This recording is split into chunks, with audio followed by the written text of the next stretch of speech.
বিরিয়ানি কিনতে গিয়ে দেখি বিরিয়ানি শেষ, তো নিয়ে এলাম এরকম বিরিয়ানির চাল। আর নিয়েছি বিরিয়ানির চালটা আমি আধা ঘন্টা রেস্টে রেখে দেবো। আর নিয়েছি বিরিয়ানি মশলা, আদা রসুনের জুস, এরকম কড়াইয়ে সাদা তেলে গরম করে দিয়ে দেবো ঘি।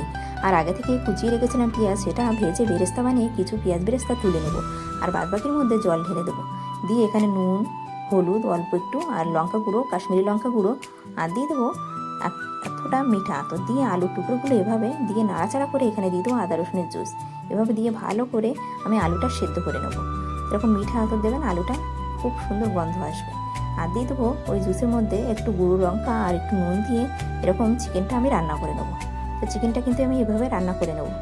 তো যখন চিকেনটা হয়ে গেছে, এবার নিয়ে নিচ্ছি দুধ। এখানে দুধ নিয়েছি, আর নিয়েছি গুঁড়ো দুধ, আর এরকম জাফরান নিয়ে গুলে রেখে দেবো। আর এখানে বাটিতে একটা জল নিয়ে 1.5 চামচের মতন কেওড়া জল আর 2 ফোঁটা মিঠা আতর দিয়ে গুলে এক পাশে রেখে দেবো। আর নিয়েছি দেখুন রাইসটা এবার সেদ্ধ করে নেবো। আর চালটা কিন্তু আমি আধা ঘন্টা আগে ভিজিয়ে রেখেছিলাম। এরকম নিয়েছি নুন, 3টে তেজপাতা, আর গোটা গরম মশলা আর গোলমরিচ দিয়ে রাইসটা আমি 70% কুক করে নিয়েছি। আর এখানে নিয়েছি চিকেনটা এরকম গামলিতে ঢেলে নিয়ে আলুগুলো একে একে দিয়ে দেবো।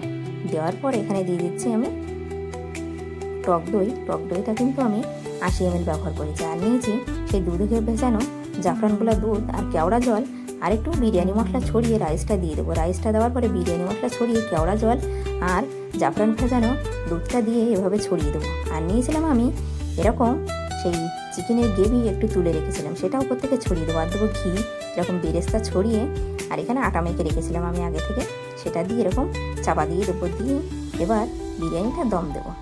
তো বিরিয়ানিটা হাই হিটে রেখেছিলাম আমি 10 মিনিট, আর লো হিটে 15 মিনিট। তো দেখুন বিরিয়ানিটা হয়ে গেছে, এবার সার্ভ করে দেবো। তো এরকম গরম গরম বিরিয়ানি রবিবারে দুপুরে পরিবেশন করুন আর সবাইকে খাওয়ান।